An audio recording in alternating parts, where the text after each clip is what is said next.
الحمد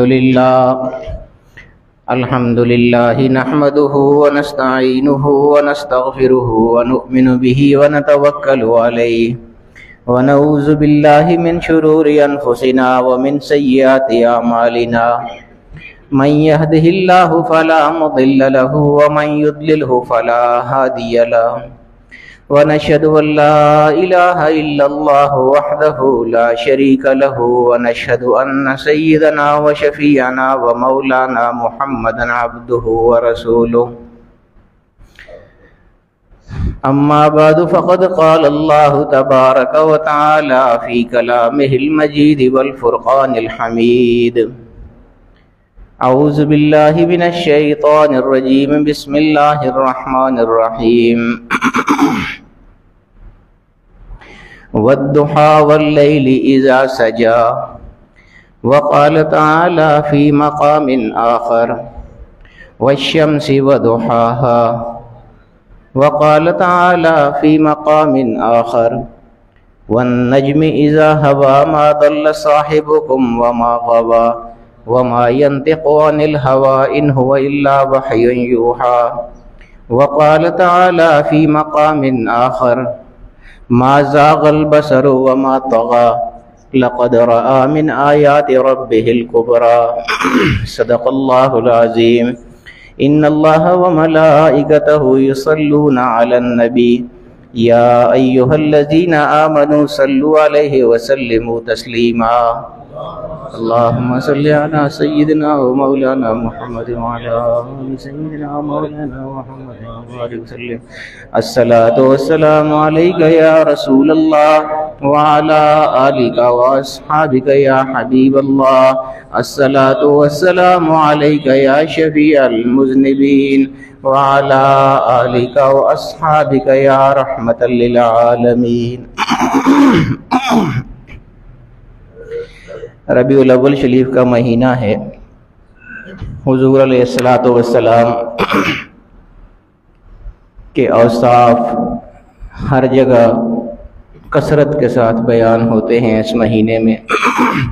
ویسے تو میں نے پچھلے جمعے آپ سے عرض کی تھی کہ حضور کا تذکرہ کرنے کے لیے کوئی وقت کی قید نہیں ہے، تخصیص نہیں ہے، جب بھی آپ چاہیں حضور کا ذکر کر سکتے ہیں، تذکرہ کر سکتے ہیں۔ لیکن چونکہ ربیع الاول کو نسبت ہے خاص طور پر مہینے کو حضور علیہ السلام کے ساتھ، تو اس اعتبار سے ربیع الاول میں ہر جگہ زیادہ حضور کا تذکرہ کیا جاتا ہے۔ میلاد دراصل کیا ہے؟ حضور علیہ السلام کے اوصاف بیان کرنا، حضور علیہ السلام کی تعریف کرنا، اور حضور علیہ السلام بلا شبہ اس چیز کے مستحق ہیں کہ ان کی تعریف کی جائے۔ ہم جب اپنے مشائخ یا بزرگوں کی تعریف کرتے ہیں تو ہو سکتا ہے کسی جگہ مبالغہ ہم کر جائیں، کیونکہ ہماری عقیدت ہوتی ہے، ہمارے جذبات ہوتے ہیں اپنے شیخ کے ساتھ، اپنے پیر کے ساتھ، لیکن ہو سکتا ہے کہ جتنا زیادہ ہم بیان کر رہے ہوں اس سے ان میں کچھ کمی ہو۔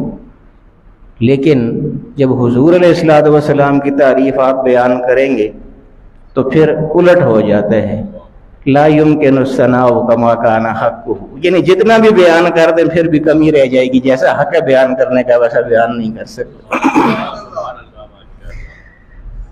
حضور علیہ السلام اللہ کے محبوب ہیں، محبوب رب العالمین ہیں، اور جو مجازی محبوب ہوتا ہے اس کی حسن و جمال کے کتنے تذکرے ہوتے ہیں۔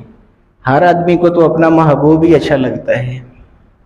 یہ لیلا مجنوں جو مشہور ہے بہت زیادہ، تو لیلا بہت زیادہ کالی عورت تھی، یہ میں عشق مجازی کی بات کر رہا ہوں، یعنی اتنی کالی عورت تھی، اتنا سیاہ رنگ تھا اس کا کہ اس کی مثال کے لیے توے کی مثال دی جاتی ہے کہ جس طرح توا ہمارا کالا ہوتا ہے اتنا کالا رنگ تھا اس کا، لیکن مجنوں اسی کے لیے پاگل تھا نا، تو مجنوں کے لیے تو وہ خوبصورت تھی، یعنی مجازی عشق میں اگر یہ ہوتا ہے کہ تبے جیسی کالی عورت جو ہے وہ بھی خوبصورت ترین عورت سمجھی جاتی ہے، تو پھر عشق حقیقی میں حضور علیہ الصلوۃ والسلام کا حسن ایک طرف کھڑا ہو تو پھر کیا عالم ہوگا اس حسن مصطفیٰ کا۔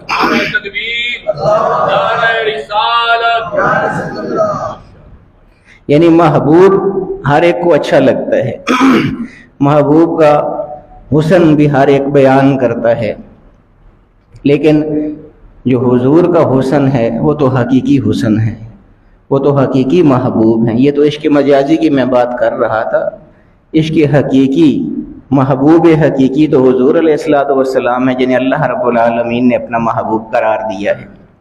ان کا حسن کیسا ہوگا؟ صحابہ کرام رضوان اللہ تعالی، اصل میں حضور علیہ الصلوۃ والسلام کی حیات مبارکہ کے اتنے زیادہ پہلو ہیں کہ ایک ایک چیز بیان کرنے کے لیے بہت وقت چاہیے۔ مثال کے طور پہ حضور علیہ الصلوۃ والسلام کا حسن ہی آپ لے لیں، اب حسن حضور علیہ الصلوۃ والسلام کا ایسے نہیں ہے کہ وہ مجموعی طور پر بیان کر دیا جائے، بلکہ آپ اگر حضور کی پیشانی مبارک کا تذکرہ شروع کریں تو آپ 5 جمعے پڑھا دیں گے، پیشانی کا تذکرہ ختم نہیں ہوگا۔ پھر حضور کی آنکھیں دیکھ لیں، حضور کے ابرو دیکھ لیں، حضور کی پلکیں دیکھ لیں، ناک دیکھ لیں، ہونٹ دیکھ لیں، دانت دیکھ لیں، ایک ایک چیز الگ الگ، اس کے لیے کتنے کتنے جمعے آدمی کو چاہیے پڑھانے کے لیے۔ یہی وجہ ہے وہ حضور علیہ الصلوۃ والسلام کے جو درباری شاعر ہیں حضرت حسان ابن ثابت رضی اللہ تعالی عنہ، انہوں نے وہ مشہور شعر ہے آپ نے سنا ہوا ہے، عرض یہ کر رہا تھا کہ حضور کا حسن ہی ایسا تھا کہ اس کو بیان کرنا ممکن نہیں ہے۔ اعلیٰ حضرت کا میں ایک شعر پڑھ رہا تھا، اس کا میں آپ کو مفہوم بتاتا ہوں۔ اعلیٰ حضرت امام احمد رضا خان بریلوی رحمۃ اللہ تعالی علیہ وہ فرماتے ہیں کہ سب لوگوں نے اپنے محبوبوں کے لیے پھول کا تخیل پیش کیا ہے، گل کا لفظ استعمال کیا جاتا ہے محبوب کے لیے، محبوب کی خوبصورتی کے لیے۔ تو اعلیٰ حضرت کا وہ شعر بڑا عجیب شعر ہے، بہت بلند تخیل ہے اعلیٰ حضرت کا، اللہ پاک کا کوئی خصوصی کرم تھا، کوئی خصوصی فیض جن کو حاصل ہوتا تھا حضور کی بارگاہ سے۔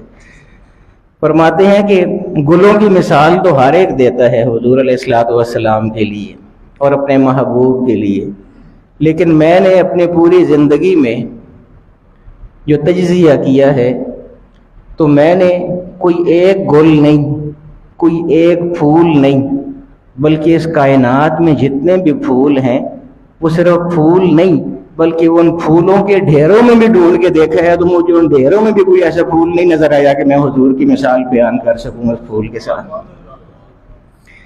یعنی سمجھ نہیں آتی کہ کیسے حضور کا حسن بیان کرے۔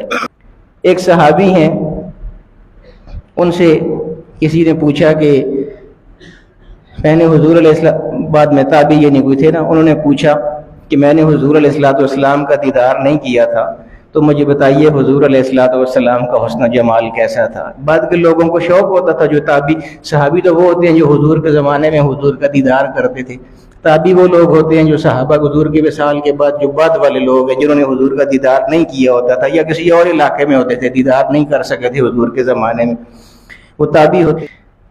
کسی تابعی نے ایک صحابی سے پوچھا کہ مجھے بتائیے حضور علیہ الصلوۃ والسلام کا حسن و جمال کیسا تھا، تو انہوں نے آگے سے فرمایا کہ یا بنی لو رأیتہ رأیت الشمس طالعۃ، اے بیٹے اگر تو نے ان کو دیکھا ہوتا تو تجھے ایسے پتہ چلتا کہ صبح کا ٹھنڈا ٹھنڈا سورج طلوع ہو رہا ہے۔ ایک اور صحابی، ان سے کسی نے پوچھا کہ حضور علیہ الصلوۃ والسلام کو، بعد میں جتنے لوگ تھے وہ سارے پوچھتے تھے کہ چونکہ دیدار نہیں ہو سکا تھا ان کو تو اکثر پوچھتے رہتے تھے، اکثر صحابہ سے پوچھتے رہتے تھے۔ ایک اور صحابی سے کسی نے پوچھا تو انہوں نے کہا کہ کأنہا قطعۃ قمر، ان کے چہرے کو آدمی جب دیکھتا ہے، ان کے چہرہ مبارک پر جب نظر پڑتی ہے تو ایسے لگتا ہے کہ وہ چاند کا ٹکڑا ہے۔ یعنی سورج کی مثال بھی ہو گئی، چاند کی مثال بھی ہو گئی، بلکہ ایک اور صحابی فرماتے ہیں کہ میں ایک دفعہ 14ویں کی رات کو باہر نکلا. اب جانتے ہیں کہ 14ویں رات کا چاند جو ہے وہ سب سے زیادہ خوبصورت ہوتا ہے, بڑا چاند ہوتا ہے, گول چاند ہوتا ہے, خوبصورتی بہت زیادہ ہوتی ہے, روشنی بھی بہت زیادہ ہوتی ہے 14ویں کے چاند کی. تو وہ فرماتے ہیں کہ ایک دفعہ میں 14ویں کی رات کو باہر نکلا تو پوری آب و تاب کے ساتھ 14ویں کا چاند چمک رہا تھا. تو میں اس کو دیکھنے میں محو ہو گیا, اس کو میں دیکھتا رہا, بڑی دیر تک دیکھتا رہا. تو بس اللہ کا کرنا ایسا ہوا کہ اس دوران میرے پاس حضور علیہ الصلوۃ والسلام کا گزر ہوا. تو میں اب پہلے چاند کو دیکھ رہا تھا, جب یہ اندازہ ہوا کہ حضور پاس آئے تو میں حضور کو دیکھنے لگ گیا. تو پھر میں کبھی حضور کو دیکھ رہا تھا اور کبھی چاند کو دیکھ رہا تھا, ادھر سے نظر ہٹتی تو ادھر نظر ڈالتا, یعنی میں گویا موازنہ کر رہا تھا کہ کون سے زیادہ خوبصورت ہے چاند. 2 چاند آ گئے ہیں, ایک چاند وہ نظر آ رہا ہے, ایک چاند یہاں میرے پاس آ گیا ہے. تو میں یہ دیکھ رہا تھا کہ ان میں سے زیادہ خوبصورت کون سا ہے. تو پھر بہت دیر دیکھنے کے بعد میں نے یہ فیصلہ کیا کہ فیضا ہوا احسن و عندی من القمر, کہ حضور علیہ الصلوۃ والسلام جو ہیں وہ 14ویں کی چاند سے بدر جہاز زیادہ خوبصورت ہیں اور زیادہ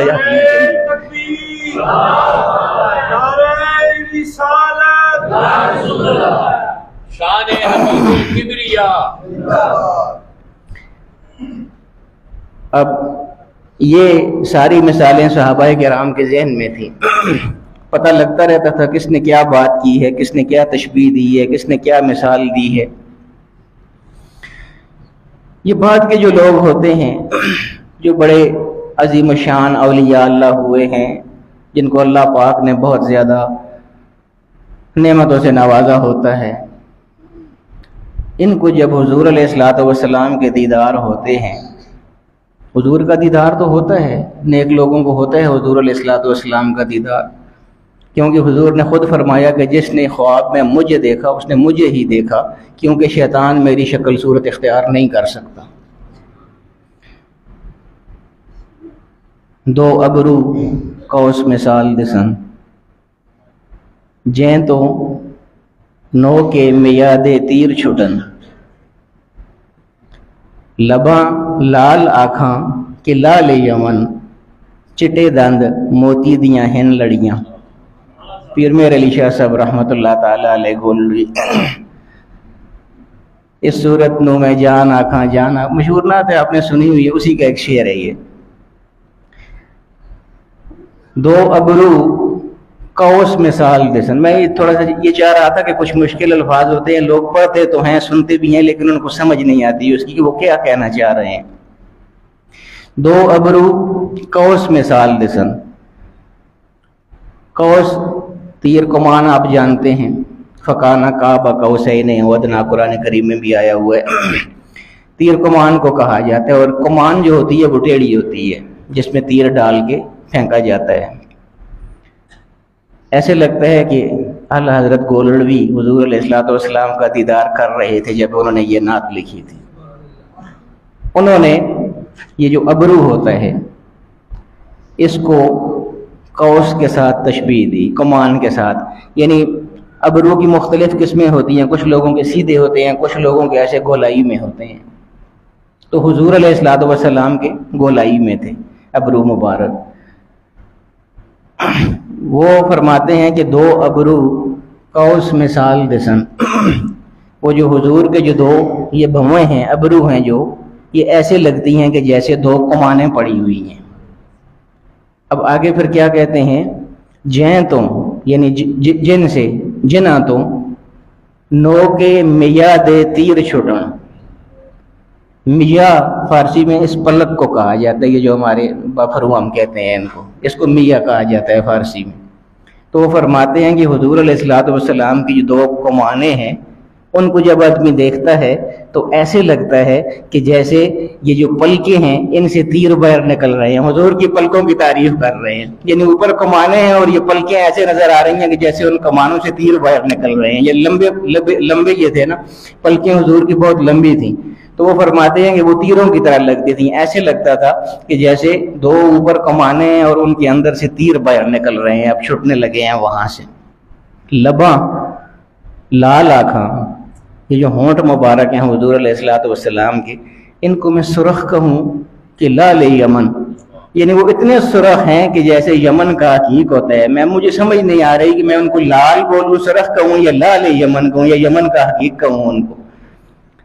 چٹے دند موتی دیاں ہن لڑیاں، اور جب دانتوں پہ نظر پڑتی ہے تو ایسے پتہ چلتا ہے کہ جیسے موتی جو ہیں وہ کسی سلک میں پروئے ہوئے ہیں، ایسے پتہ چلتا ہے. واقعی حضور علیہ الصلوۃ والسلام کا دوست حسن ایسا ہی تھا. یہ ساری چیزیں صحابہ کرام کے زمانے سے چلتی رہی ہیں. حضور کا حسن مصطفیٰ جو ہے، حسن جمال حضور کا، یہ چلتا رہا. حضور کے زمانے میں لوگ بیان کرتے رہے، مختلف لوگوں نے بیان کیا، اپنے اپنے انداز میں بیان کیا. تو جو لوگ سنتے رہتے تھے کہ یہ چیز بیان ہو چکی ہے. مثال کے طور پہ ایک صحابی کو یہ پتہ چلا کہ کسی نے کسی صحابی سے پوچھا تھا تو اس نے کہا تھا کہ ایسے ہی لگتا ہے جیسے صبح کا سورج طلوع ہو رہا ہے. پھر ان کو یہ بھی پتہ چلا کہ ایک اور صحابی نے کہا تھا کہ ایسے پتہ لگتا ہے جیسے چاند کا ٹکڑا ہوتا ہے. پھر ان کو یہ بھی پتہ چلا کہ ایک اور صحابی نے کہا تھا کہ چاند جو ہے وہ حضور علیہ الصلوۃ والسلام سے خوبصورت نہیں ہے بلکہ حضور چاند سے زیادہ خوبصورت ہے. یعنی سورج چاند کی تشبیہات چلتی رہیں. تو وہ ایک اور صحابی تھے، وہ بھی بہت کوئی با ادب صحابی تھے. ان کو یہ الجھن تھی کہ یہ سورج کی جو مثال دی ہے دوسرے صحابی نے، یہ مثال دینا مناسب نہیں ہے. اس کی وجہ یہ ہے کہ سورج، اس میں کوئی شک نہیں کہ روشن تو بہت زیادہ ہوتا ہے لیکن سورج کو کوئی دیکھ تو نہیں سکتا ہے، یہ تو کمزوری ہے. تو حضور علیہ الصلوۃ والسلام کو تو ہر وقت جو ہے پروانے دیکھا کرتے تھے، ان کا دیدار کرتے تھے، اس لیے سورج کی مثال ٹھیک نہیں ہے. پھر چاند کے معاملے یہ مسئلہ ہوا کہ چاند بھی روشن تو ہے لیکن دن کو اس کو روشنی ختم ہو جاتی ہے. رات کے وقت تو وہ روشن ہوتا ہے لیکن دن کو روشنی نہیں رہتی چاند کی. جبکہ حضور علیہ الصلوۃ والسلام تو دن کو بھی ویسے ہی روشن ہوتے تھے اور رات کو بھی ویسے ہی روشن ہوتے تھے. تو ان کو پھر یہ خیال آیا کہ میں کیا مثال دوں کہ حضور کا حسن صحیح طرح بیان بھی ہو سکے اور حضور کا جو حسن یا حضور کی جو عظمت ہے اس میں کمی بھی نہ آ سکے. تو پھر جب ان سے کسی نے یہ سوال کیا کہ مجھے حضور علیہ الصلوۃ والسلام کے حسن کے بارے میں بتائیے، تو ان کے ذہن میں چونکہ حضور علیہ الصلوۃ والسلام کا مقدس سراپا تھا اور حضور علیہ الصلوۃ والسلام کا ادب بھی تھا، تو اس لیے انہوں نے کتنے خوبصورت بات کی. انہوں نے فرمایا کہ تو اگر ان کے چہرے کو دیکھ لے تو کأنہ ورقۃ مصحف، تجھے ایسے لگا کہ قرآن شریف تیرے سامنے پڑا ہوا ہے اور تو اس کا دیدار کر رہا ہے. نعرہ تکبیر، نعرہ رسالت، علماء اہل سنت. بہت وہ میں عرض کر رہا ہوں کہ حضور کا حسن کیسے آدمی بیان کرے. ایک ایک چیز حضور علیہ الصلوۃ والسلام کی اعضاء مبارک جو ہیں، حضور علیہ الصلوۃ والسلام کے چہرہ مبارک، وہ کسی شاعر نے کہا تھا، بلکہ یہ اعلیٰ حضرت بھی، اعلیٰ حضرت گولڑوی ہوں یا اعلیٰ حضرت شاہ احمد رضا خان بریلوی ہوں رحمۃ اللہ تعالی علیہما، یہ سارے ہی میں آپ سے عرض کر رہا ہوں کہ فیض یافتہ لوگ ہیں. وہ سلام میں ایک بہت مشہور شعر ہے، آپ سب پڑھتے بھی رہتے ہیں لیکن بہت سے لوگوں کو مفہوم نہیں پتہ ہوتا اس کا. انہوں نے بھی حضور علیہ الصلوۃ والسلام کی آنکھوں کی تعریف کی ہے. وہ کس طرح تعریف کی ہے؟ قرآن کریم میں نعرہ تکبیر، نعرہ رسالت، قبلہ حضرت صاحب.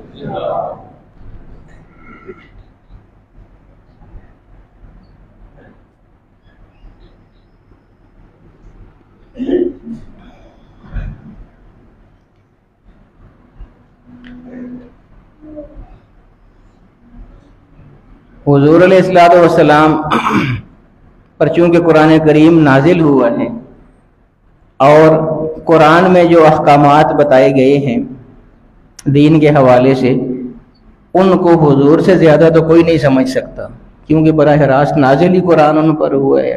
وہ سارے احکامات ان پر نازل ہوئے ہیں، انہوں نے ہی تو آگے ساری تعلیم دی ہے. اس لیے حضور علیہ الصلوۃ والسلام سے زیادہ ان احکامات کو کوئی سمجھ بھی نہیں سکتا ہے اور ان پر کوئی عمل بھی نہیں کر سکتا ہے جتنا حضور علیہ الصلوۃ والسلام کا عمل تھا ان پر. قرآن کریم کی ایک آیت ہے، قُلْ لِلْمُؤْمِنِينَ يَغُضُّوا مِنْ أَبْصَارِهِمْ وَيَحْفَظُوا فُرُوجَهُمْ وَقُلْ لِلْمُؤْمِنَاتِ يَغْضُضْنَ مِنْ أَبْصَارِهِنَّ وَيَحْفَظْنَ فُرُوجَهُنَّ. مومنوں کو یہ کہیے، مومنوں سے یہ فرمائیے کہ اپنی نگاہوں کو نیچا رکھا کریں۔ یہ ہم لوگ معاشرے میں آج کل آپ دیکھتے ہیں نا، سارے ہم بازاروں میں جاتے ہیں تو ہماری نظریں ہر طرف بھٹک رہی ہوتی ہیں۔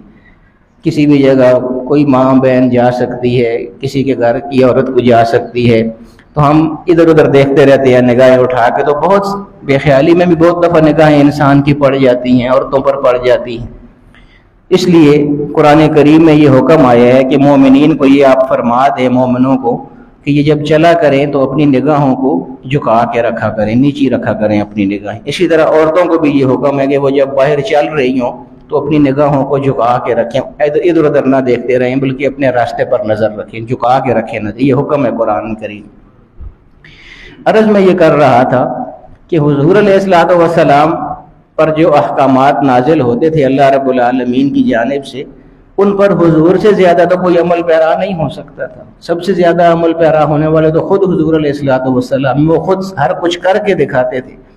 تو پھر یہ کیسے ہو سکتا تھا کہ حضور علیہ الصلوۃ والسلام نگاہیں اپنی نیچی نہ رکھیں، جبکہ مومنوں کو حضور حکم دے رہے ہیں کہ نگاہیں نیچی رکھا کرو؟ تو کیسے ممکن ہے کہ حضور خود نگاہیں نیچے نہیں رکھتے ہوں گے؟ یقیناً حضور بھی اپنی نگاہیں نیچی رکھتے تھے۔ اب یہ چیز اعلیٰ حضرت نے کیسے بیان فرمائی ہے؟ ظاہر ہے کہ جب آپ نگاہ نیچی کریں گے تو یہ ہماری بات ہے نا، عام لوگوں کی بات ہو رہی ہے۔ جب ہم نگاہ نیچی رکھیں گے تو ہمیں اتنا ہی نظر آئے گا نا جتنا ہماری آنکھوں کے سامنے ہے، اوپر تو ہمیں پھر کچھ نہیں نظر آئے گا نا۔ اب یہ چیز اعلیٰ حضرت کیسے بیان کرتے ہیں؟ یعنی آنکھوں کا جھکاؤ بھی مد نظر رکھا اور حضور علیہ الصلوۃ والسلام کی عظمت و شان بھی مد نظر رکھی۔ فرمایا نیچی آنکھوں کی شرم و حیا پہ درود، یعنی جب جھکی ہوئی ہوتی ہیں تو ایسے جھکی ہوئی ہوتی ہیں کہ جیسے بہت زیادہ ان کو شرم آ رہی ہے اور حیا آ رہی ہے۔ وہ حیا والی اور شرم والی جو آنکھیں ہیں حضور علیہ الصلوۃ والسلام کی، ان پر بے انتہا درود ہوں۔ پھر اگلے مصرے میں کیا فرمایا کہ نیچی تو ہیں لیکن یہ نہ سمجھنا کہ یہیں دیکھ رہی ہیں، اونچی بینی کی رفعت پہ لاکھوں سلام، وہ نیچے دیکھتے ہوئے بھی عرش کا بھی نظارہ کر لیتی ہیں اور جنت کا بھی نظارہ کر لیتی ہیں۔ نعرہ تکبیر، نعرہ رسالت، شان اولیاء کرام۔ یعنی اونچی بینی، ایک تو ہے نا نیچی آنکھوں کی شرم و حیا، یہ تو وہ ہے کہ جو حضور کو حکم دیا گیا کہ اپنی آنکھیں جھکا کے رکھیں، تو حضور آنکھیں تو جھکا کے رکھتے ہیں، لیکن یہ نہ سمجھ لینا کہ جھکی ہوئی ہیں تو اب ہماری طرح ان کو آگے نظر نہیں آ رہا ہے، بلکہ وہ جب نیچے دیکھتے ہوئے جب چاہتے ہیں تو عرش کو بھی دیکھ لیتے ہیں اور جنت کی نظارے بھی کر لیتے ہیں۔ حضور علیہ الصلوۃ والسلام کی آنکھیں، اللہ اکبر، کیا فرماتے ہیں حضور۔ ایک دفعہ جماعت کھڑی تھی تو پیچھے صحابہ کرام جو جماعت میں کھڑے تھے ان سے کوئی کمی کوتاہی ہوئی۔ اب حضور تو آگے امامت کی مصلی پہ کھڑے ہیں، تو جب ہم آگے، امام آگے کھڑا ہوتا ہے تو وہ آگے ہی دیکھ رہا ہوتا ہے، پیچھے تو کوئی پتہ نہیں ہوتا نا کیا ہو رہا ہے۔ حضور علیہ الصلوۃ والسلام نے نماز کے بعد پیچھے مڑ کے دیکھا اور فرمایا کہ تم کیا سمجھتے ہو کہ میں صرف آگے دیکھ رہا ہوتا ہوں؟ میں تمہاری جو تم رکوع کر رہے ہوتے ہو میرے پیچھے کھڑے ہو کے، ان رکوعوں کو بھی دیکھ رہا ہوتا ہوں، اور رکوع تو پھر نظر آنے والی چیز ہے۔ اگلا جملہ دیکھیے، حضور نے فرمایا کہ جو تمہارا خشوع ہوتا ہے نماز میں وہ تو دل کے اندر کی کیفیت ہے، ہمارا کتنا خشوع ہے نماز میں۔ حضور نے فرمایا کہ رکوع تو ظاہر نظر آنے والی چیز ہے، وہ تو کوئی بھی دیکھ لے گا۔ انی لارا خشوعکم، میں تمہارا جو خشوع ہوتا ہے نماز میں، جو تمہاری مگن ہوتے ہو نماز میں، جو محویت ہوتی ہے، میں اس سے بھی آگاہ ہوتا ہوں، اور میں اپنے جس طرح آگے دیکھتا ہوں اس طرح اسی طرح اپنے پیچھے بھی دیکھ رہا ہوتا ہوں۔ وہ حضور علیہ الصلوۃ والسلام کی آنکھیں چشمہائے مبارک جس طرف اٹھ گئی، دم میں دم آ گیا، اس نگاہ عنایت پہ لاکھوں سلام۔ تو میں یہ کر رہا تھا کہ حضور علیہ الصلوۃ والسلام کا جو حسن و جمال ہے، حضور علیہ الصلوۃ والسلام کا جو حسن ہے، اس کو بیان کرنا جو ہے وہ ایک ایک چیز کے لیے، دیکھیں نا میں ابھی صرف آنکھوں پہ بات کی ہے تو میرے خیال میں جمعہ کا وقت ختم ہو گیا، بلکہ ابھی بھی پوری بات آنکھوں والی ہوئی نہیں ہے۔